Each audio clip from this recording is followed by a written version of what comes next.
عبداللہ بن عمرو بن عاص رضی اللہ تعالیٰ عنہ روایت کرتے ہیں، آپ صلی اللہ علیہ وآلہ وسلم فرماتے تھے کہ اللہ علم کو اس طرح نہیں اٹھا لے گا کہ اس کو بندوں سے چھین لے، بلکہ وہ پختہ کار علماء کو موت دے کر علم کو اٹھائے گا، حتیٰ کہ جب کوئی عالم باقی نہیں رہے گا تو لوگ جاہلوں کو سردار بنا لیں گے، ان سے سوالات کیے جائیں گے اور وہ بغیر علم کے جواب دیں گے، اس لیے خود بھی گمراہ ہوں گے اور لوگوں کو بھی گمراہ کریں گے۔ حربری نے کہا ہم سے عباس نے بیان کیا، کہا ہم سے قتیبہ نے، کہا ہم سے جریر نے، انہوں نے ہشام سے مانند اس حدیث کے۔ ابو سعید خدری رضی اللہ تعالیٰ عنہ روایت کرتے ہیں، عورتوں نے رسول اللہ صلی اللہ علیہ وآلہ وسلم سے کہا کہ آپ صلی اللہ علیہ وآلہ وسلم سے فائدہ اٹھانے میں مرد ہم سے آگے بڑھ گئے ہیں، اس لیے آپ اپنی طرف سے ہمارے واعظ کے لیے بھی کوئی خاص دن مقرر فرما دیں۔ تو آپ صلی اللہ علیہ وآلہ وسلم نے ان سے ایک دن کا وعدہ فرما لیا۔ اس دن عورتوں سے آپ نے ملاقات کی اور انہیں واعظ فرمایا اور مناسب احکام سنائے۔ جو کچھ آپ صلی اللہ علیہ وآلہ وسلم نے ان سے فرمایا تھا اس میں یہ بات بھی تھی کہ جو کوئی عورت تم میں سے اپنے 3 لڑکے آگے بھیج دے گی تو وہ اس کے لیے دوزخ سے پناہ بن جائیں گے۔ اس پر ایک عورت نے کہا اگر 2 بچے بھیج دیے؟ آپ صلی اللہ علیہ وآلہ وسلم نے فرمایا ہاں، اور 2 کا بھی یہ حکم ہے۔ ابن ابو ملیکہ بیان کرتے ہیں، رسول اللہ صلی اللہ علیہ وآلہ وسلم کی بیوی حضرت عائشہ رضی اللہ تعالیٰ عنہ جب کوئی ایسی بات سنتی جس کو سمجھ نہ پاتی تو دوبارہ اس کو معلوم کرتی تاکہ سمجھ لیں۔ چنانچہ ایک مرتبہ نبی کریم صلی اللہ علیہ وآلہ وسلم نے فرمایا کہ جس سے حساب لیا گیا اسے عذاب کیا جائے گا۔ حضرت عائشہ رضی اللہ تعالیٰ عنہ فرماتی ہیں کہ یہ سن کر میں نے کہا کہ کیا اللہ نے یہ نہیں فرمایا کہ عنقریب اس سے آسان حساب لیا جائے گا؟ رسول اللہ صلی اللہ علیہ وآلہ وسلم نے فرمایا کہ یہ صرف اللہ کے دربار میں پیشی کا ذکر ہے، لیکن جس کے حساب میں جانچ پڑتال کی گئی سمجھو وہ غارت ہو گیا۔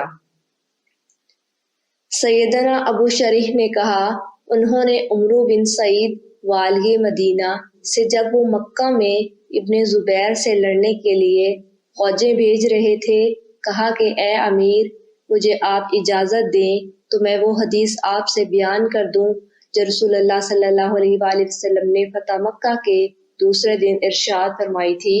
اس حدیث کو میرے دونوں کانوں نے سنا اور میرے دل نے اسے یاد رکھا، اور جب رسول اللہ صلی اللہ علیہ وآلہ وسلم یہ حدیث فرما رہے تھے تو میری آنکھیں آپ صلی اللہ علیہ وآلہ وسلم کو دیکھ رہی تھیں۔ آپ صلی اللہ علیہ وآلہ وسلم نے پہلے اللہ کی حمد و ثنا بیان کی، پھر فرمایا کہ مکہ کو اللہ نے حرام کیا ہے، آدمیوں نے حرام نہیں کیا۔ تو سن لو کہ کسی شخص کے لیے جو اللہ پر اور یوم آخرت پر ایمان رکھتا ہو جائز نہیں ہے کہ مکہ میں خون ریزی کرے یا اس کا کوئی پیڑ کاٹے۔ پھر اگر کوئی اللہ کے رسول کے لڑنے کی وجہ سے اس کا جواز نکالے تو اس سے کہہ دو اللہ نے اپنے رسول صلی اللہ علیہ وآلہ وسلم کے لیے اجازت دی تھی، تمہارے لیے نہیں دی، اور مجھے بھی دن کے کچھ لمحوں کے لیے اجازت ملی تھی۔ آج اس کی حرمت لوٹ آئی ہے جیسی کل تھی، اور حاضر غائب کو یہ بات پہنچا دے۔ یہ حدیث سننے کے بعد راوی حدیث شریف سے پوچھا گیا کہ آپ کی یہ بات سن کر عمرو نے کیا جواب دیا؟ کہا یوں کہ اے ابو شریح، حدیث کو میں تم سے زیادہ جانتا ہوں، مگر حرم کسی خطا کار کو یا خون کر کے اور فتنہ پھیلا کر بھاگ آنے والے کو پناہ نہیں دیتا۔ حضرت ابو بکر رضی اللہ تعالیٰ عنہ بیان کرتے ہیں، ایک مرتبہ ابو بکر رضی اللہ تعالیٰ عنہ نے رسول اللہ صلی اللہ علیہ وآلہ وسلم کا ذکر کیا کہ آپ صلی اللہ علیہ وآلہ وسلم نے یوں فرمایا، تمہارے خون اور تمہارے مال۔ محمد صلی اللہ علیہ وآلہ وسلم کہتے ہیں کہ میرے خیال میں آپ صلی اللہ علیہ وآلہ وسلم نے وَأُرَازَكُمْ کا لفظ بھی فرمایا، یعنی اور تمہارے آبروئیں تم پر حرام ہیں، جس طرح تمہارے آج کے دن کی حرمت تمہارے اس مہینے میں سن لو یہ خبر حاضر غائب کو پہنچا دے۔ اور محمد راوی حدیث کہتے تھے کہ رسول اللہ صلی اللہ علیہ وآلہ وسلم نے سچ فرمایا۔ پھر دوبارہ فرمایا کہ کیا میں نے اللہ کا یہ حکم تمہیں نہیں پہنچا دیا؟ حضرت علی رضی اللہ تعالیٰ عنہ نے بیان کیا، رسول اللہ صلی اللہ علیہ وآلہ وسلم نے فرمایا کہ مجھ پر جھوٹ مت بولو، کیونکہ جو مجھ پر جھوٹ باندھے وہ دوزخ میں داخل ہو۔ حضرت عبداللہ بن زبیر رضی اللہ تعالیٰ عنہ روایت کرتے ہیں، میں نے کبھی آپ سے رسول اللہ صلی اللہ علیہ وآلہ وسلم کی حدیث نہیں سنی، جیسا کہ فلاں فلاں بیان کرتے ہیں۔ کہا میں کبھی آپ سے الگ تھلگ نہیں رہا، لیکن میں نے آپ کو یہ بھی فرماتے ہوئے سنا ہے کہ جو شخص مجھ پر جھوٹ باندھے گا وہ اپنا ٹھکانہ جہنم میں بنا لے۔ حضرت انس رضی اللہ تعالیٰ عنہ بیان کرتے ہیں، مجھے بہت سے حدیثیں بیان کرنے سے یہ بات روکتی ہے کہ نبی کریم صلی اللہ علیہ وآلہ وسلم نے فرمایا کہ جو شخص مجھ پر جان بوجھ کر جھوٹ باندھے تو وہ اپنا ٹھکانہ جہنم میں بنا لے۔ سلامہ نے بیان کیا، میں نے رسول اللہ صلی اللہ علیہ وآلہ وسلم کو یہ فرماتے ہوئے سنا کہ جو شخص میرے نام سے وہ بات بیان کرے جو میں نے نہیں کی تو وہ اپنا ٹھکانہ جہنم میں بنا لے۔ حضرت ابو ہریرہ رضی اللہ تعالیٰ عنہ روایت کرتے ہیں، وہ رسول اللہ صلی اللہ علیہ وآلہ وسلم سے کہ اپنی اولاد کا میرے نام کے اوپر نام رکھو مگر میری کنیت اختیار نہ کرو، اور جس شخص نے مجھے خواب میں دیکھا تو بلا شبہ اس نے مجھے دیکھا، کیونکہ شیطان میری صورت میں نہیں آ سکتا، اور جو شخص مجھ پر جان بوجھ کر جھوٹ بولے وہ دوزخ میں اپنا ٹھکانہ تلاش کرے۔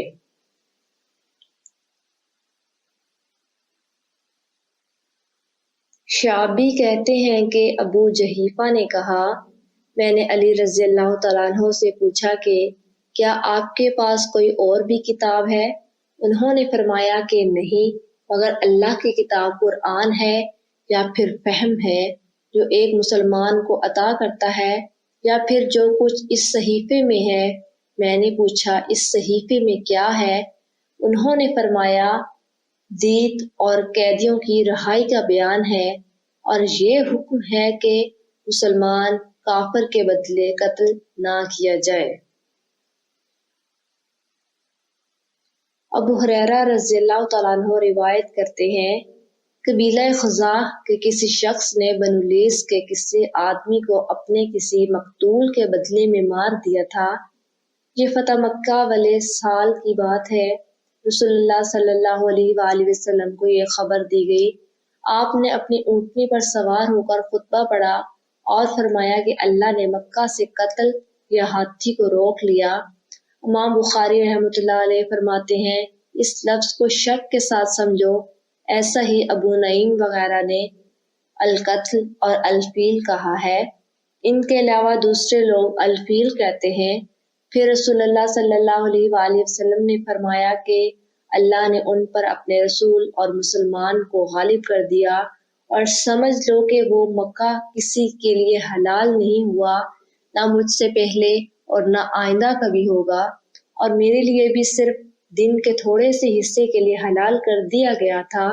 سن لو کہ وہ اس وقت حرام ہے، نہ اس کا کوئی کانٹا توڑا جائے، نہ اس کے درخت کاٹے جائیں، اور اس کی گری پڑی چیزیں بھی وہی اٹھائے جس کا منشا یہ ہو کہ وہ اس چیز کا تعارف کرا دے گا۔ تو اگر کوئی شخص مارا جائے تو اس کے عزیزوں کو اختیار ہے دو باتوں کا، یا دیت لیں یا بدلہ۔ اتنے میں ایک یمنی آدمی ابو شاہ نامی آیا اور کہنے لگا، یہ مسائل میرے لیے لکھوا دیجئے۔ تب آپ صلی اللہ علیہ وآلہ وسلم نے فرمایا کہ ابو فلاں کے لیے یہ مسائل لکھ دو۔ تو ایک قریشی شخص نے کہا، یا رسول اللہ، مگر اصغر یعنی اصغر کاٹنے کی اجازت دے دیجئے، کیونکہ اسے ہم گھروں کی چھتوں پر ڈالتے ہیں یا مٹی ملا کر اور اپنی قبروں میں بھی ڈالتے ہیں۔ یہ سن کر رسول اللہ صلی اللہ علیہ وآلہ وسلم نے فرمایا کہ ہاں، مگر اصغر۔ ابو ہریرہ رضی اللہ تعالیٰ عنہ روایت کرتے ہیں، رسول اللہ صلی اللہ علیہ وآلہ وسلم کے صحابہ میں عبداللہ بن عمرو رضی اللہ تعالیٰ عنہ کے علاوہ مجھ سے زیادہ کوئی حدیث بیان کرنے والا نہیں تھا، مگر وہ لکھ لیا کرتے تھے اور میں لکھنا نہیں تھا۔ دوسری سند سے معمر نے وہب بن منبع کی مطابقت کی، وہ حمام سے روایت کرتے ہیں، وہ ابو ہریرہ رضی اللہ تعالیٰ عنہ سے۔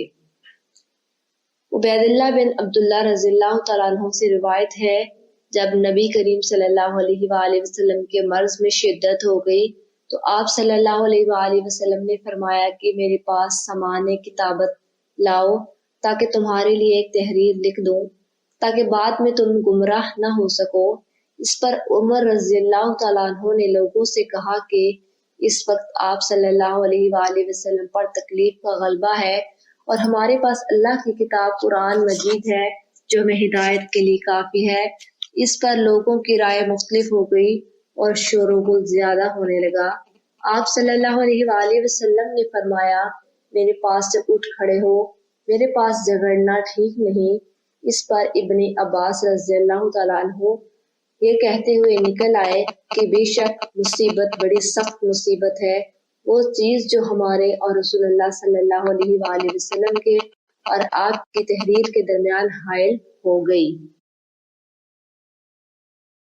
ام سلمہ رضی اللہ تعالیٰ عنہ بیان کرتی ہیں، ایک رات نبی کریم صلی اللہ علیہ وآلہ وسلم نے بیدار ہوتے ہی فرمایا کہ سبحان اللہ، آج کی رات کس قدر فتنے اتارے گئے ہیں اور کتنے ہی خزانے بھی کھولے گئے ہیں۔ ان حجرہ والیوں کو جگاؤ کیونکہ بہت سی عورتیں جو دنیا میں باریک کپڑا پہننے والی ہیں وہ آخرت میں ننگی ہوں گی۔ عبداللہ بن عمر رضی اللہ تعالیٰ عنہ نے فرمایا کہ آخر عمر میں ایک دفعہ رسول اللہ صلی اللہ علیہ وسلم نے ہمیں عشاء کی نماز پڑھائی، تب آپ صلی اللہ علیہ وسلم نے سلام پھیرا تو کھڑے ہو گئے اور فرمایا کہ تمہاری آج کی رات وہ ہے کہ اس رات سے 100 برس کے آخر تک کوئی شخص جو زمین پر ہے وہ باقی نہیں رہے گا۔ ابن عباس رضی اللہ تعالیٰ عنہ بیان کرتے ہیں، ایک رات میں نے اپنی خالہ میمونہ بنت الحارث رضی اللہ تعالیٰ عنہ زوجہ نبی کریم صلی اللہ علیہ وآلہ وسلم کے پاس گزاری اور نبی کریم صلی اللہ علیہ وآلہ وسلم اس دن ان کی رات میں انہی کے گھر تھے۔ آپ صلی اللہ علیہ وآلہ وسلم نے عشاء کی نماز مسجد میں پڑھی، پھر گھر تشریف لائے اور 4 رکعت نماز نفل پڑھ کر آپ صلی اللہ علیہ وآلہ وسلم سو گئے۔ پھر اٹھے اور فرمایا کہ ابھی تک یہ لڑکا سو رہا ہے، اسی جیسا لفظ فرمایا۔ پھر آپ نماز پڑھنے کھڑے ہو گئے اور میں بھی وضو کر کے آپ کی بائیں جانب کھڑا ہو گیا تو آپ صلی اللہ علیہ وسلم نے مجھے دائیں جانب کھڑا کر لیا۔ تب آپ صلی اللہ علیہ وسلم نے 5 رکعت پڑھی، پھر 2 پڑھی، پھر آپ صلی اللہ علیہ وآلہ وسلم سو گئے، یہاں تک کہ میں نے آپ صلی اللہ علیہ وآلہ وسلم کے خراٹے کی آواز سنی۔ پھر آپ کھڑے ہو کر نماز کے لیے باہر تشریف لے آئے۔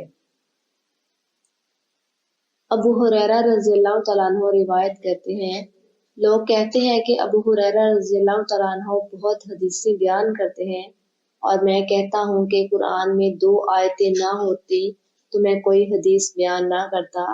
پھر یہ آیت پڑھی جس کا ترجمہ یہ ہے کہ جو لوگ اللہ کی نازل کی ہوئی دلیلوں اور آیتوں کو چھپاتے ہیں، آخر آیت رحیم تک۔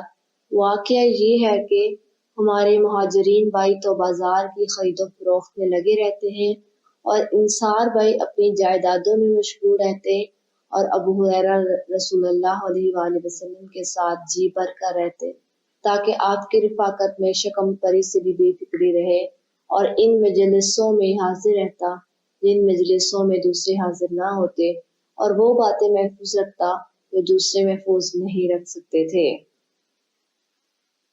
ابو ہریرہ رضی اللہ تعالیٰ عنہ روایت کرتے ہیں، میں نے عرض کیا یا رسول اللہ، میں آپ صلی اللہ علیہ وآلہ وسلم سے بہت باتیں سنتا ہوں مگر بھول جاتا ہوں۔ آپ صلی اللہ علیہ وآلہ وسلم نے فرمایا اپنی چادر پھیلاؤ۔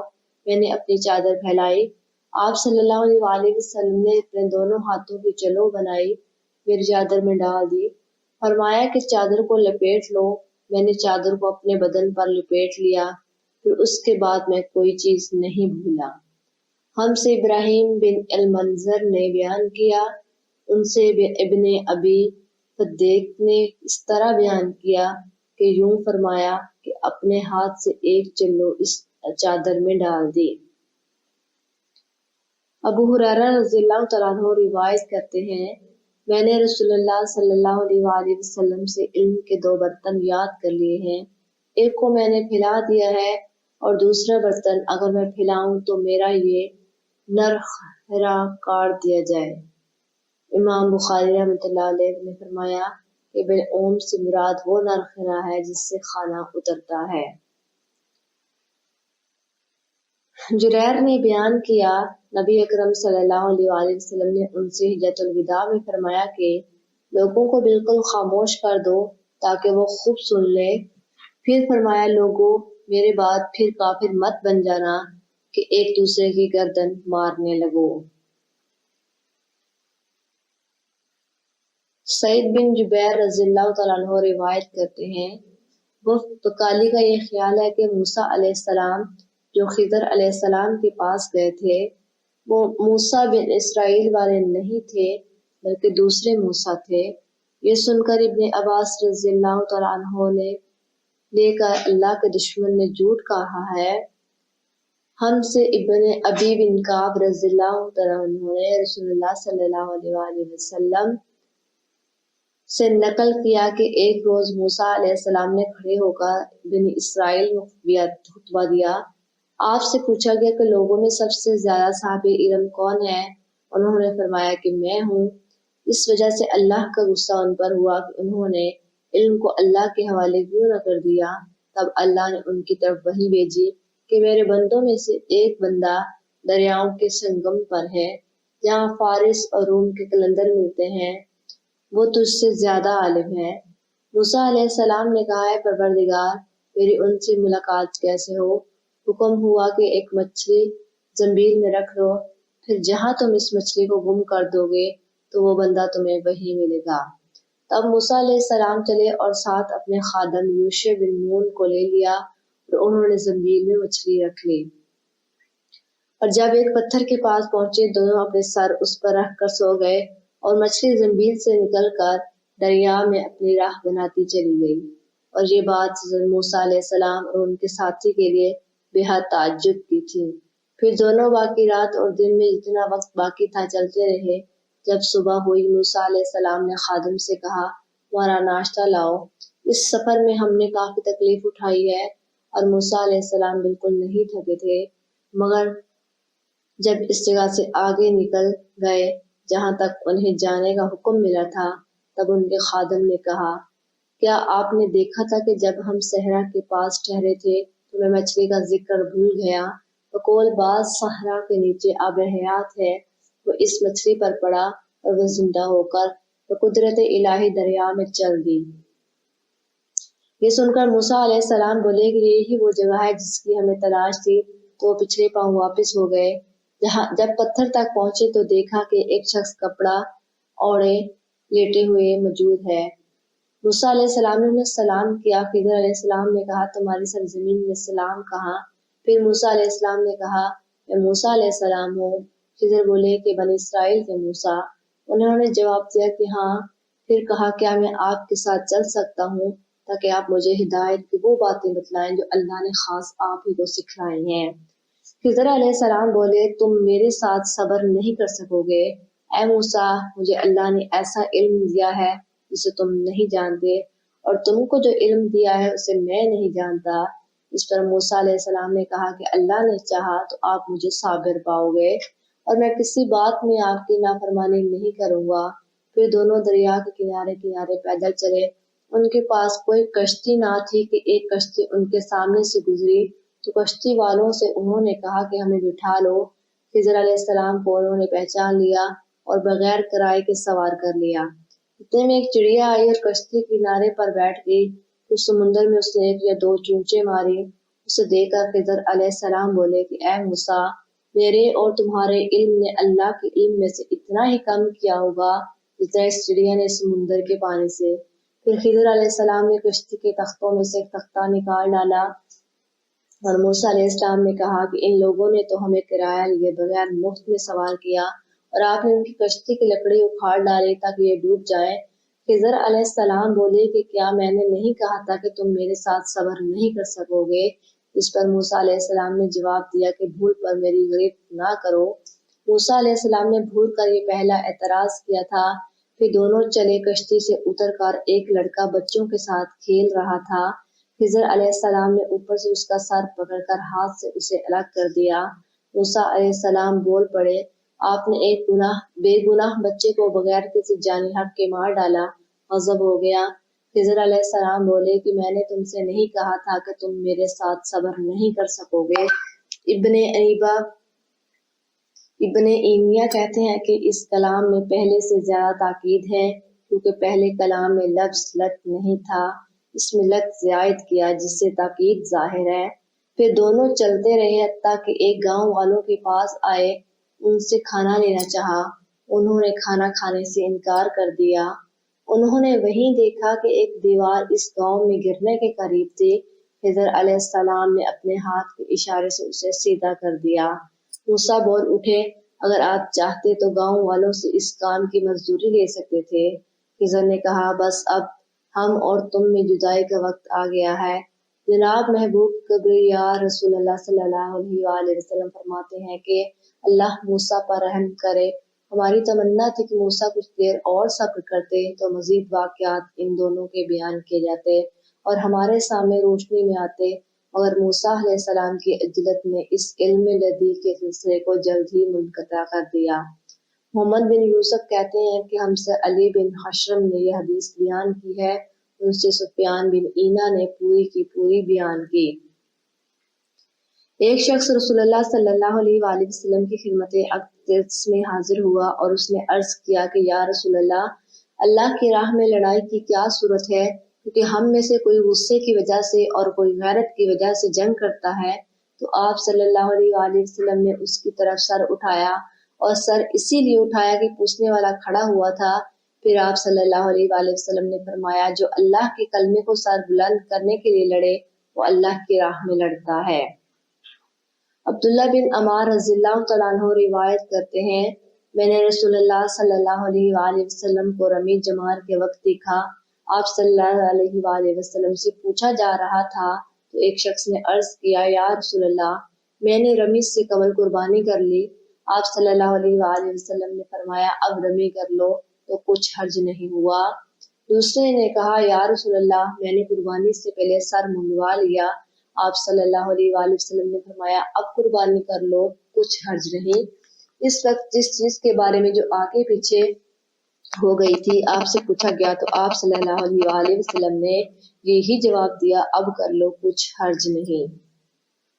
عبداللہ نے بیان کیا، میں رسول اللہ صلی اللہ علیہ وآلہ وسلم کے ساتھ مدینہ کے کھنڈرات میں چل رہا تھا اور آپ کھجور کی چھڑی پر سہارا دے کر چل رہے۔ ایک مرتبہ کچھ یہودیوں کا ادھر سے گزر ہوا، ان میں سے ایک نے دوسرے سے کہا کہ آپ سے روح کے بارے میں کچھ پوچھو۔ ان میں سے کسی نے کہا، مت پوچھو، ایسا نہ ہو کہ وہ کوئی ایسی بات کہہ دیں جو تمہیں ناگوار گزرے۔ مگر ان میں سے بعض نے کہا کہ ہم ضرور پوچھیں گے۔ پھر ایک شخص نے کھڑے ہو کر کہا، اے ابو القاسم، روح کیا چیز ہے؟ آپ صلی اللہ علیہ وآلہ وسلم نے خاموشی اختیار فرمائی اور میں نے دل میں کہا کہ آپ پر وحی آ رہی ہے، اس لیے میں کھڑا ہو گیا۔ جب آپ صلی اللہ علیہ وآلہ وسلم سے کیفیت دور ہوگی تو آپ صلی اللہ علیہ وآلہ وسلم نے قرآن کی یہ آیت جو اس وقت نازل ہوئی تھی کی تلاوت فرمائی، اے نبی، تم سے یہ لوگ روح کے بارے میں پوچھ رہے ہیں، کہہ دو کہ روح میرے رب کے حکم سے ہے اور تمہیں علم کا بہت تھوڑا حصہ دیا گیا ہے، اس لیے تم روح کی حقیقت نہیں سمجھ سکتے۔ آمش کہتے ہیں کہ ہماری قرآت میں وما اوتوا ہے، وما اوتیتم نہیں۔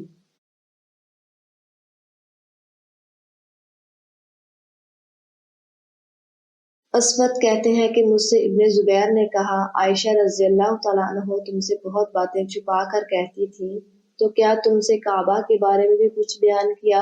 میں نے کہا، ہاں۔ مجھ سے انہوں نے کہا کہ رسول اللہ صلی اللہ علیہ وآلہ وسلم نے ایک مرتبہ ارشاد فرمایا تھا کہ اے عائشہ، اگر تیری قوم دور جاہلیت کے ساتھ قریب نہ ہوتی بلکہ پرانی ہو گئی ہوتی۔ ابن زبیر رضی اللہ تعالیٰ عنہ نے کہا یعنی زمانہ کفر کے ساتھ قریب نہ ہوتی تو میں کعبے کو توڑ دیتا اور اس کے لیے 2 دروازے بنا دیتا، ایک دروازے سے لوگ داخل ہوتے اور دوسرے سے دروازے سے باہر نکلتے۔ بعد میں ابن زبیر نے یہ کام کیا۔ انس بن مالک رضی اللہ تعالیٰ عنہ روایت کرتے ہیں معاذ بن جبل رسول اللہ صلی اللہ علیہ وآلہ وسلم کے پیچھے سواری پر سوار تھے۔ آپ صلی اللہ علیہ وآلہ وسلم نے فرمایا اے معاذ، میں نے عرض ایک مرتبہ کیا حاضر ہوں یا رسول اللہ۔ آپ صلی اللہ علیہ وآلہ وسلم نے دوبارہ فرمایا اے معاذ، میں نے عرض کیا حاضر ہوں اے اللہ کے رسول۔ آپ صلی اللہ علیہ وآلہ وسلم نے 6 بار فرمایا اے معاذ، میں نے عرض کیا حاضر ہوں اے اللہ کے رسول۔ 3 بار ایسا ہوا۔ اس کے بعد آپ صلی اللہ علیہ وآلہ وسلم نے فرمایا کہ جو شخص سچے دل سے اس بات کی گواہی دے کہ اللہ کے سوا کوئی معبود نہیں اور محمد صلی اللہ علیہ وآلہ وسلم اللہ کے سچے رسول ہے، اللہ تعالیٰ اس کو دوزخ کی آگ پر حرام کر دیتا ہے۔ میں نے کہا یا رسول اللہ، کیا اس بات سے لوگوں کو باخبر نہ کر دوں تاکہ وہ خوش ہو جائیں؟ آپ صلی اللہ علیہ وآلہ وسلم نے فرمایا اگر تم یہ خبر سناؤ گے تو لوگ اس پر بھروسہ کر بیٹھیں گے اور عمل چھوڑ دیں گے۔ معاذ رضی اللہ تعالیٰ عنہ نے انتقال کے وقت یہ حدیث اس خیال سے بیان فرما دی کہ کہیں حدیث رسول چھپانے کے گناہ پر ان سے آخرت میں مواخذہ نہ ہو۔ حضرت انس رضی اللہ تعالیٰ عنہ بیان کرتے ہیں مجھ سے بیان کیا گیا کہ رسول اللہ صلی اللہ علیہ وآلہ وسلم نے ایک روز معاذ رضی اللہ تعالیٰ عنہ سے فرمایا کہ جو شخص اللہ سے اس کیفیت کے ساتھ ملاقات کرے کہ اس نے اللہ کے ساتھ کسی کو شریک نہ کیا ہو تو وہ یقیناً جنت میں داخل ہوگا۔ معاذ بولے یا رسول اللہ، کیا میں اس بات کی لوگوں کو بشارت سنا دوں؟ آپ صلی اللہ علیہ وآلہ وسلم نے فرمایا نہیں، مجھے خوف ہے کہ لوگ اس پر بھروسہ کر بیٹھیں گے۔ عبداللہ بن عمر رضی اللہ تعالیٰ عنہ بیان کرتے ہیں درختوں میں سے ایک درخت ایسا ہے جس کے پتے کبھی نہیں جھڑتے اور اس کی مثال مسلمان جیسی ہے، مجھے بتلاؤ وہ کیا درخت ہے؟ تو لوگ جنگلی درختوں کی سوچ پہ پڑ گئے اور میرے دل میں آیا کہ میں بتلا دوں کہ وہ کھجور کا پیڑ ہے۔ عبداللہ کہتے ہیں کہ پھر مجھے شرم آ گئی اور میں چپ ہی رہا۔ تب لوگوں نے عرض کیا یا رسول اللہ، آپ ہی خود اس کے بارے میں بتلائیے۔ آپ صلی اللہ علیہ وآلہ وسلم نے فرمایا وہ کھجور ہے۔ عبداللہ کہتے ہیں کہ میرے جی میں جو بات تھی وہ میں نے اپنے والد عمر رضی اللہ تعالیٰ عنہ کو بتلائی۔ وہ کہنے لگے اگر تو اس وقت کہہ دیتا تو میرے لیے ایسے قیمتی سرمایے سے زیادہ محبوب ہوتا۔ ایک آدمی نے مسجد میں کھڑے ہو کر عرض کیا یا رسول اللہ، آپ میں کس جگہ سے احرام باندھنے کا حکم دیتے ہیں؟ تو رسول اللہ صلی اللہ علیہ وآلہ وسلم نے فرمایا مدینہ والے ذوالحلیفہ سے احرام باندھے اور اہل شام جہفہ سے اور نجد والے قرن المنازل سے۔ ابن عمر رضی اللہ تعالیٰ عنہ نے فرمایا کہ لوگوں کا خیال ہے کہ رسول اللہ صلی اللہ علیہ وسلم نے فرمایا کہ یمن والے یلملم سے احرام باندھے، اور ابن عمر رضی اللہ تعالیٰ عنہ کہا کرتے تھے کہ مجھے یہ آخری جملہ رسول اللہ صلی اللہ علیہ وآلہ وسلم سے یاد نہیں۔ ایک شخص نے آپ صلی اللہ علیہ وآلہ وسلم سے پوچھا کہ احرام باندھنے والے کو کیا پہننا چاہیے؟ آپ صلی اللہ علیہ وآلہ وسلم نے فرمایا کہ نہ قمیض پہنے، نہ صفا باندھے اور نہ پجامہ، اور نہ کوئی سرپوش اوڑھے اور نہ کوئی زعفران اور ورس سے رنگا ہوا کپڑا پہنے، اور اگر جوتے نہ ملے تو موزے پہن لے اگر انہیں اس طرح کاٹ دے کہ ٹخنوں سے نیچے ہو جائیں۔ ایک بار نبی کریم صلی اللہ علیہ وآلہ وسلم لوگوں میں بیٹھے ہوئے ان سے باتیں کر رہے تھے، اتنے میں ایک دیہاتی آپ کے پاس آیا اور پوچھنے لگا کہ قیامت کب آئے گی؟ آپ صلی اللہ علیہ وآلہ وسلم اپنی گفتگو میں مصروف رہے۔ بعض لوگ جو مجلس میں تھے کہنے لگے آپ صلی اللہ علیہ وآلہ وسلم نے دیہاتی کی بات سنی لیکن پسند نہیں کی، اور بعض کہنے لگے کہ نہیں بلکہ آپ نے اس کی بات سنی ہی نہیں۔ جب آپ صلی اللہ علیہ وآلہ وسلم اپنی باتیں پوری کر چکے تو میں سمجھتا ہوں آکے آپ صلی اللہ علیہ وآلہ وسلم نے یوں فرمایا، وہ قیامت کے بارے میں پوچھنے والا کہاں گیا؟ اس دیہاتی نے کہا، یا رسول اللہ میں موجود ہوں۔ آپ صلی اللہ علیہ وآلہ وسلم نے فرمایا کہ جب امانت ایمانداری دنیا سے اٹھ جائے تو قیامت قائم ہونے کا انتظار کر۔ اس نے کہا، ایمانداری اٹھنے کا کیا مطلب ہے؟ آپ صلی اللہ علیہ وآلہ وسلم نے فرمایا کہ جب حکومت کے کاروبار نالائق لوگوں کو سونپ دیے جائیں تو قیامت کا انتظار کر۔ عبداللہ بن عمرو بیان کرتے ہیں، ایک سفر میں جو ہم نے کیا تھا، نبی کریم صلی اللہ علیہ وآلہ وسلم ہم سے پیچھے رہ گئے اور آپ صلی اللہ علیہ وآلہ وسلم ہم سے اس وقت ملے جب عصر کی نماز کا وقت آن پہنچا تھا۔ ہم جلدی جلدی وضو کر رہے تھے، بس پاؤں کو خوب دھونے کے بدلے ہم یوں ہی سادہ سا دھو رہے تھے۔ یہ حال دیکھ کر آپ صلی اللہ علیہ وآلہ وسلم نے بلند آواز سے پکارا، دیکھا ایڑیوں کی خرابی دوزخ سے ہونے والی ہے۔ 2 یا 3 بار آپ صلی اللہ علیہ وآلہ وسلم نے یوں ہی بلند آواز سے فرمایا۔ نبی کریم صلی اللہ علیہ وآلہ وسلم نے فرمایا، درختوں میں ایک درخت ایسا ہے کہ اس کے پتے نہیں جھڑتے اور مسلمان کی مثال اسی درخت جیسی ہے۔ بتاؤ وہ کون سا درخت ہے؟ یہ سن کر لوگوں کا خیال جنگل کے درختوں کی طرف دوڑا۔ عبداللہ رضی اللہ تعالیٰ عنہ نے کہا، میرے دل میں آیا کہ وہ کھجور کا درخت ہے۔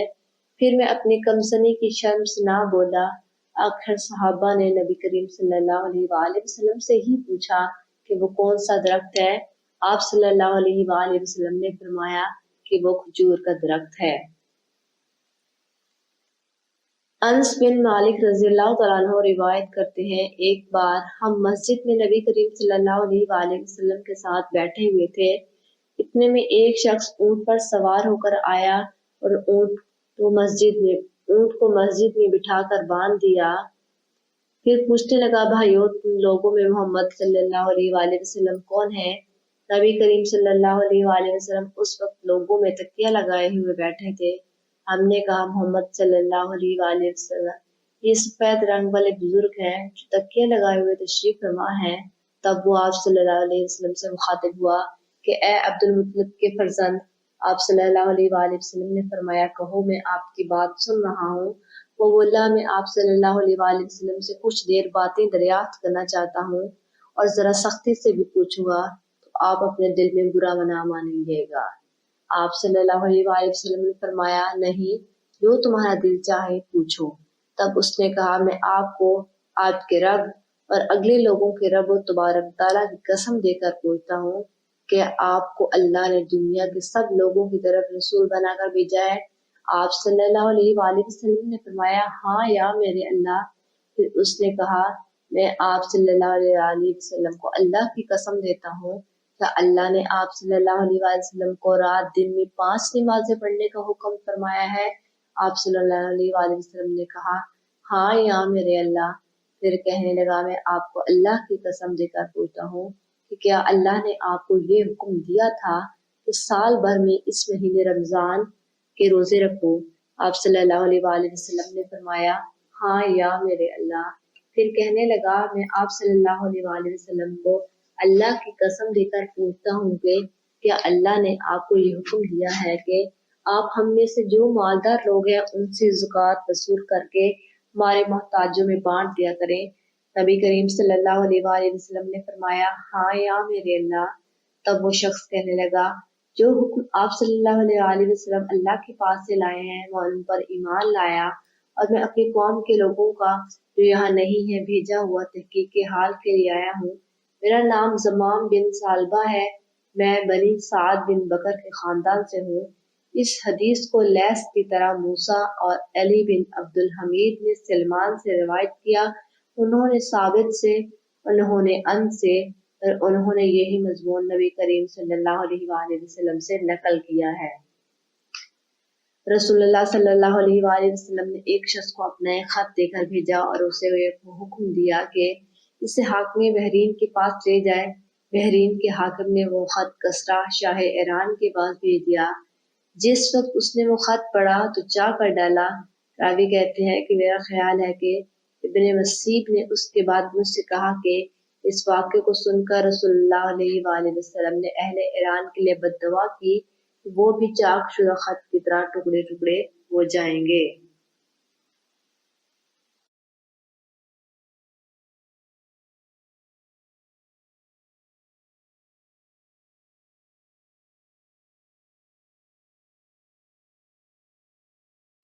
یا لکھنے کا ارادہ کیا تو آپ صلی اللہ علیہ وآلہ وسلم سے کہا گیا کہ وہ بغیر مہر کے خط نہیں پڑھتے، یعنی بے مہر کے خط کو مستند نہیں سمجھتے۔ تب آپ صلی اللہ علیہ وآلہ وسلم نے چاندی کی انگوٹھی بنوائی جس میں محمد رسول اللہ کندہ تھا۔ گویا میں آج بھی آپ صلی اللہ علیہ وآلہ وسلم کے ہاتھ میں اس کی سفیدی دیکھ رہا ہوں۔ شعبہ راوی حدیث کہتے ہیں کہ میں نے قتادہ سے پوچھا کہ کس نے کہا کہ اس پر محمد رسول اللہ کندہ تھا؟ انہوں نے جواب دیا انس رضی اللہ تعالیٰ عنہ نے۔ رسول اللہ صلی اللہ علیہ وآلہ وسلم مسجد میں تشریف فرما تھے اور لوگ آپ صلی اللہ علیہ وآلہ وسلم کے گرد گرد بیٹھے ہوئے تھے کہ 3 آدمی وہاں آئے۔ ان میں سے 2 رسول اللہ علیہ وآلہ وسلم کے سامنے پہنچ گئے اور ایک واپس چلا گیا۔ راوی کہتے ہیں کہ پھر وہ دونوں رسول اللہ صلی اللہ علیہ وآلہ وسلم کے سامنے کھڑے ہو گئے۔ اس کے بعد ان میں سے ایک نے جب مجلس میں ایک جگہ کچھ گنجائش دیکھی تو وہاں بیٹھ گیا اور دوسرا اہل مجلس کے پیچھے بیٹھ گیا اور تیسرا جو تھا وہ لوٹ گیا۔ اور رسول اللہ صلی اللہ علیہ وآلہ وسلم جب اپنی گفتگو سے فارغ ہوئے تو صحابہ رضی اللہ تعالیٰ عنہ سے فرمایا کہ کیا میں تمہیں 3 آدمیوں کے بارے میں نہ بتاؤں تو سنو۔ ان میں سے ایک نے اللہ سے پناہ چاہی، اللہ نے اسے پناہ دی، اور دوسرے کو شرم آئی تو اللہ نے بھی اسے شرمایا کہ اسے بھی بخش دیا، اور تیسرے شخص نے منہ موڑا تو اللہ نے بھی اس سے منہ موڑ لیا۔ عبد الرحمن بن ابی بکرہ کے والد بیان کرتے ہیں ایک دفعہ رسول اللہ صلی اللہ علیہ وآلہ وسلم کا تذکرہ کرتے ہوئے کہنے لگے کہ رسول اللہ صلی اللہ علیہ وآلہ وسلم اپنے اونٹ پر بیٹھے ہوئے تھے اور ایک شخص نے ان کی نکیل تھام رکھی تھی، تو آپ صلی اللہ علیہ وآلہ وسلم نے پوچھا آج یہ کون سا دن ہے؟ ہم خاموش رہے حتیٰ کہ ہم سمجھے کہ آج کے دن کا آپ کوئی دوسرا نام اس نام کے علاوہ تجویز فرمائیں گے۔ پھر آپ صلی اللہ علیہ وآلہ وسلم نے فرمایا کہ آج قربانی کا دن نہیں ہے۔ ہم نے عرض کیا بے شک۔ اس کے بعد آپ صلی اللہ علیہ وآلہ وسلم نے فرمایا یہ کون سا مہینہ ہے؟ ہم اس پر بھی خاموش رہے اور یہی سمجھے کہ اس مہینے کا بھی آپ کے نام کے علاوہ کوئی دوسرا نام تجویز فرمائیں گے۔ پھر آپ صلی اللہ علیہ وآلہ وسلم نے فرمایا کیا یہ ذی الحج کا مہینہ نہیں ہے؟ ہم نے عرض کیا بے شک۔ آپ صلی اللہ علیہ وآلہ وسلم نے فرمایا تو یقیناً تمہاری جانیں اور تمہارے مال اور تمہاری آبرو تمہارے درمیان اسی طرح حرام ہے جس طرح آج کے دن کی حرمت تمہارے اس مہینے اور اس شہر میں ہے۔ بس جو شخص حاضر ہے اسے چاہیے کہ غائب کو یہ بات پہنچا دے، کیونکہ ایسا ممکن ہے جو شخص یہاں موجود ہے وہ ایسے شخص کو یہ خبر پہنچائے جو اس سے زیادہ حدیث کا یاد رکھنے والا ہو۔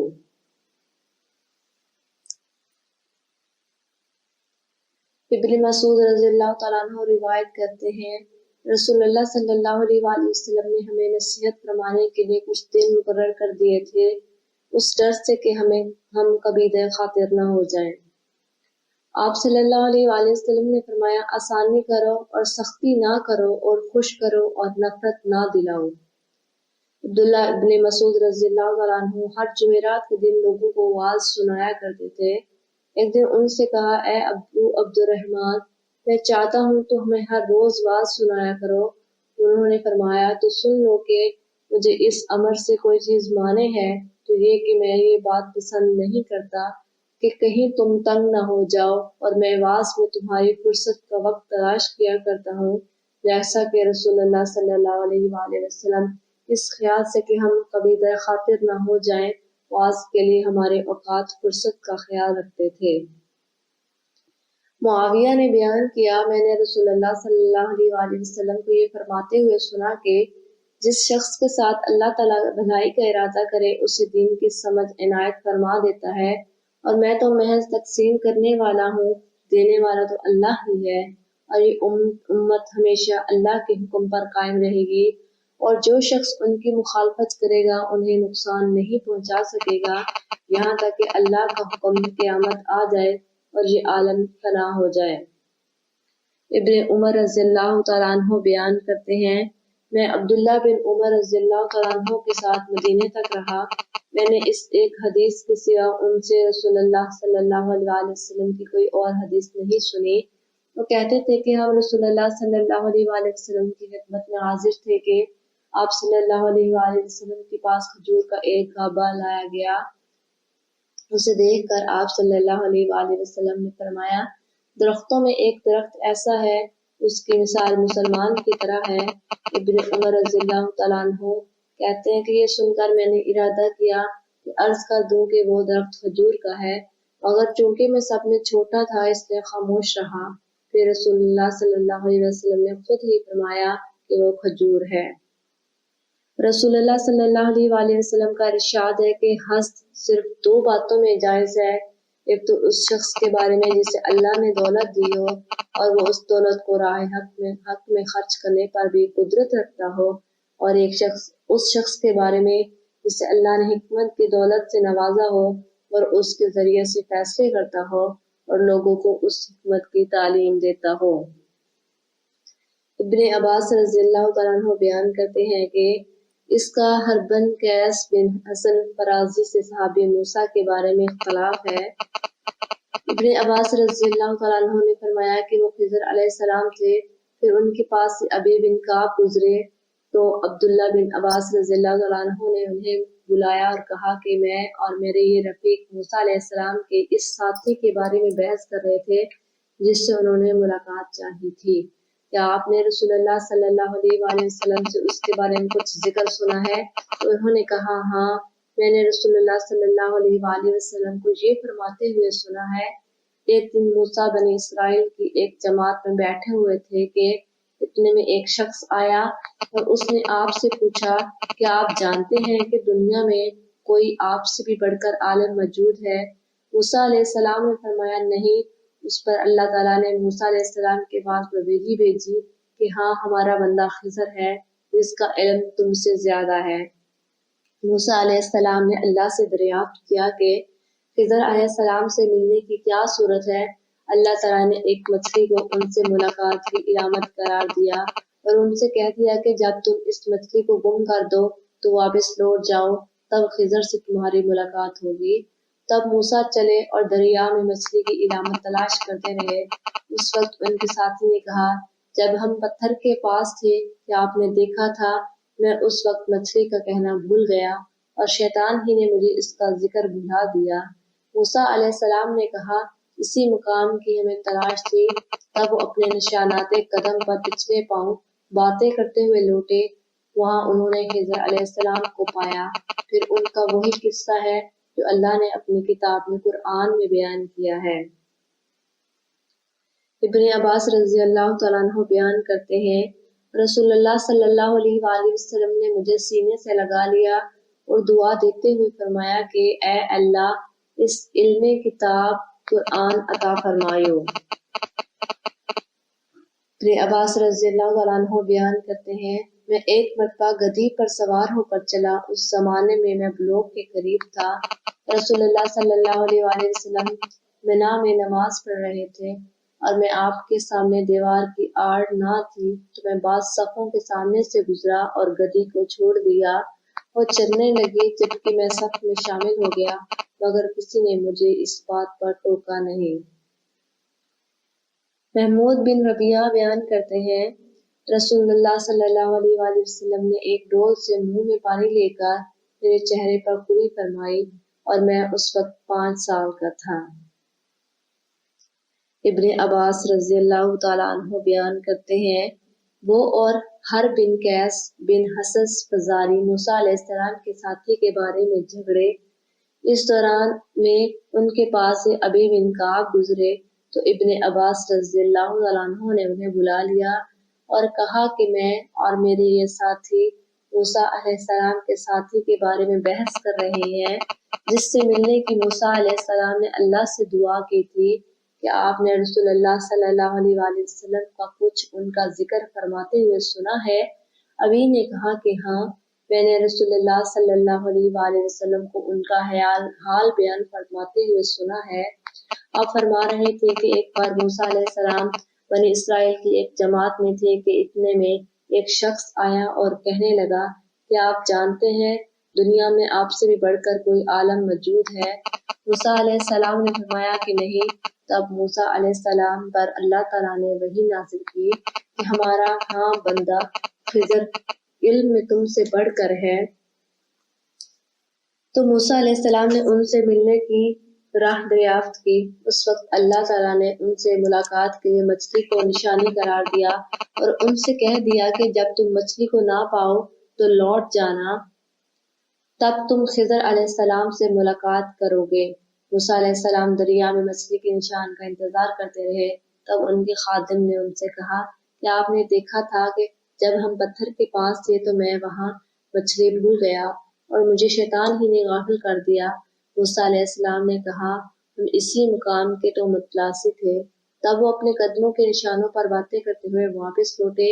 وہاں خضر علیہ السلام کو انہوں نے پایا۔ پھر ان کا قصہ وہی ہے جو اللہ تعالیٰ نے اپنی کتاب میں بیان فرمایا ہے۔ آپ صلی اللہ علیہ وآلہ وسلم نے فرمایا کہ اللہ تعالیٰ نے مجھے جس علم و ہدایت کے ساتھ بھیجا ہے اس کی مثال زبردست بارش کی سی ہے جو زمین پر خوب برسے۔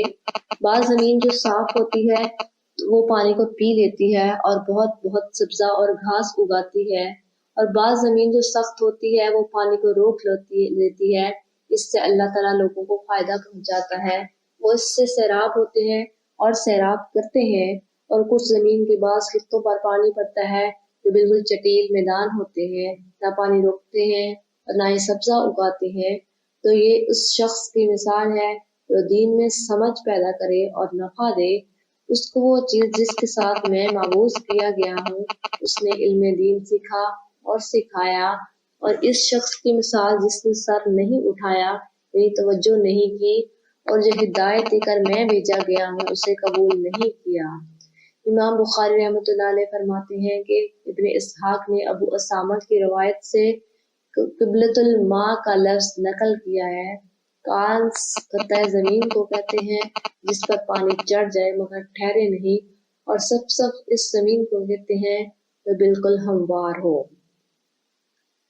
انس بیان کرتے ہیں رسول اللہ صلی اللہ علیہ وآلہ وسلم نے فرمایا علامات قیامت میں سے یہ ہے کہ دینی علم اٹھ جائے گا اور جہل ہی جہل ظاہر ہو جائے گا، اور اعلانیہ شراب پی جائے گی اور زنا پھیل جائے گا۔ میں تم سے ایک ایسی حدیث بیان کرتا ہوں جو میرے بعد تم میں سے کوئی نہیں بیان کرے گا۔ میں نے رسول اللہ صلی اللہ علیہ وآلہ وسلم سے یہ فرماتے ہوئے سنا کہ علامت قیامات میں سے یہ ہے کہ علم دین کم ہو جائے گا، جہل ظاہر ہو جائے گا، زنا بکثرت ہوگا، عورتیں بڑھ جائیں گی اور مرد کم ہو جائیں گے، حتیٰ کہ 50 عورتوں کا نگران صرف ایک مرد رہ جائے گا۔ ابن عمر رضی اللہ تعالیٰ عنہ بیان کرتے ہیں میں نے رسول اللہ صلی اللہ علیہ وآلہ وسلم کو یہ فرماتے ہوئے سنا ہے کہ میں سو رہا تھا، اسی حالت میں مجھے دودھ کا ایک پیالہ دیا گیا، میں نے خوب اچھی طرح پی لیا حتیٰ کہ میں نے دیکھا کہ تازگی میرے ناخنوں سے نکل رہی ہے، پھر میں نے اپنا بچا ہوا دودھ عمر بن الخطاب کو دے دیا۔ صحابہ رضی اللہ تعالیٰ عنہ نے پوچھا آپ نے اس کی کیا تعبیر لی؟ آپ صلی اللہ علیہ وآلہ وسلم نے فرمایا علم۔ حجۃ الوداع میں رسول اللہ صلی اللہ علیہ وآلہ وسلم لوگوں کی مسائل دریافت کرنے کی وجہ سے منی میں ٹھہر گئے تو ایک شخص آیا اور اس نے کہا کہ میں نے بے خبری میں ذبح کرنے سے پہلے سر منڈا لیا۔ آپ صلی اللہ علیہ وآلہ وسلم نے فرمایا اب ذبح کر لے اور کچھ حرج نہیں۔ پھر دوسرا آدمی آیا، اس نے کہا کہ میں نے بے خبری میں رمی کرنے سے پہلے قربانی کر لی۔ آپ صلی اللہ علیہ وآلہ وسلم نے فرمایا اب رمی کر لے اور پہلے کر دینے سے کچھ حرج نہیں۔ ابن عمرو کہتے ہیں اس دن آپ صلی اللہ علیہ وآلہ وسلم سے جس چیز کا بھی سوال ہوا جو کسی نے آگے اور پیچھے کر لی تھی تو آپ صلی اللہ علیہ وآلہ وسلم نے یہی فرمایا کہ اب کر لے اور کچھ حرج نہیں۔ نبی کریم صلی اللہ علیہ وآلہ وسلم سے آپ کے آخری حج میں کسی نے پوچھا کہ میں نے رمی کرنے یعنی کنکر پھینکنے سے پہلے ذبح کر لیا؟ آپ صلی اللہ علیہ وآلہ وسلم نے ہاتھ سے اشارہ کیا اور فرمایا کچھ حرج نہیں۔ کسی نے کہا میں نے ذبح سے پہلے حل کر لیا۔ آپ صلی اللہ علیہ وآلہ وسلم نے سر سے اشارہ فرما دیا کہ کچھ حرج نہیں۔ آپ صلی اللہ علیہ وآلہ وسلم نے فرمایا ایک وقت ایسا آئے گا کہ جب علم اٹھا لیا جائے گا، جہالت اور فتنے پھیل جائیں گے اور حرج بڑھ جائے گا۔ آپ سے پوچھا گیا کہ یا رسول اللہ حرج سے کیا مراد ہے؟ آپ صلی اللہ علیہ وآلہ وسلم نے اپنے ہاتھ کو حرکت دے کر فرمایا اس طرح گویا آپ صلی اللہ علیہ وآلہ وسلم نے اس سے قتل مراد لیا۔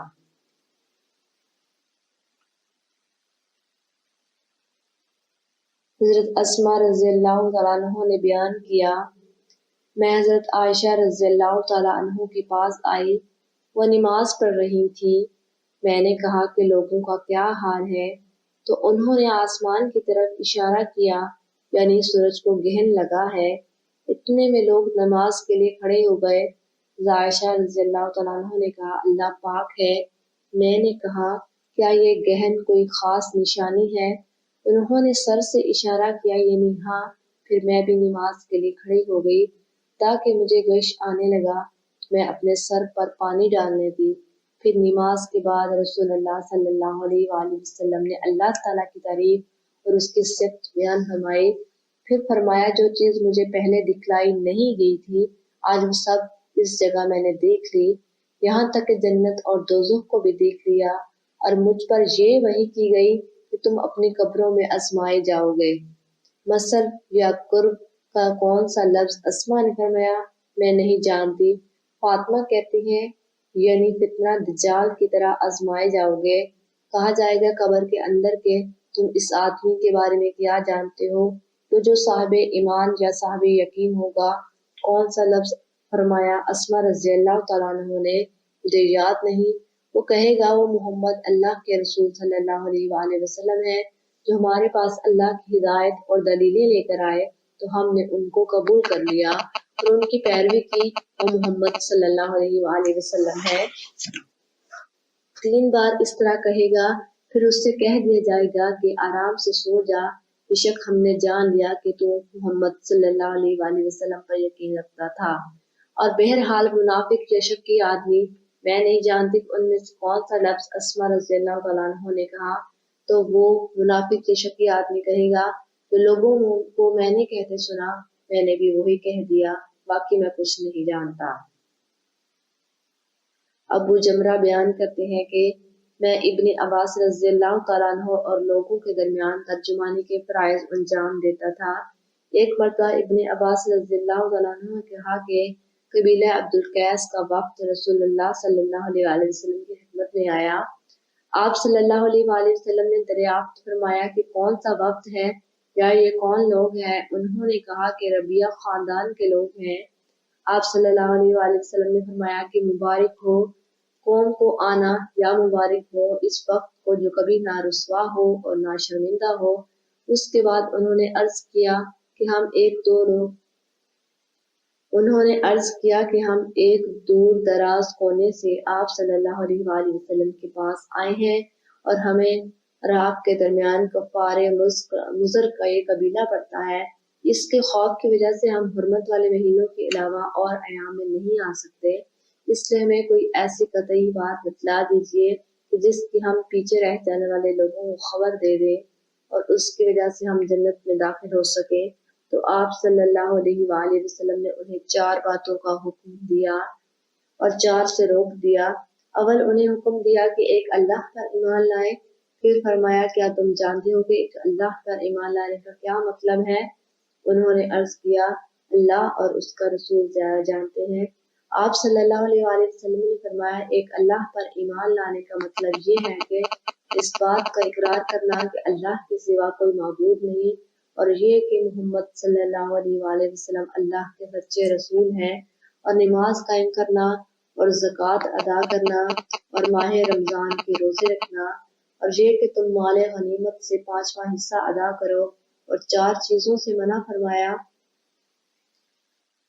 دبا ہنتم اور مثبت کے استعمال سے۔ اور چوتھی چیز کے بارے میں شعبہ کہتے ہیں کہ ابو جمرہ بسا اوقات نکیر کہتے تھے اور بسا اوقات مکیر۔ اس کے بعد رسول صلی اللہ علیہ وآلہ وسلم نے فرمایا کہ ان باتوں کو یاد رکھو اور پیچھے رہ جانے والوں کو بھی ان کی خبر کر دو۔ عقبہ بن ابو وہاب بن عزیز کی لڑکی سے نکاح کیا تو ان کے پاس ایک عورت آئی اور کہنے لگی کہ میں نے عقبہ کو اور جس سے اس کا نکاح ہوا ہے اس کو دودھ پلایا ہے، نہ تو نے کبھی مجھے بتایا ہے۔ سن کر عقبہ نے کہا مجھے نہیں معلوم کہ تو نے مجھے دودھ پلایا ہے اور نہ تو نے مجھے کبھی بتایا ہے۔ تب عقبہ سوار ہو کر رسول اللہ صلی اللہ علیہ وآلہ وسلم کی خدمت میں مدینہ منورہ حاضر ہوئے اور آپ سے اس کے متعلق دریافت کیا تو آپ صلی اللہ علیہ وآلہ وسلم نے فرمایا کس طرح تم اس لڑکی سے رشتہ رکھو گے، حالانکہ اس کے متعلق یہ کہا گیا۔ تب عقبہ بن حارث نے اس لڑکی کو چھوڑ دیا اور اس نے دوسرا خاوند کر لیا۔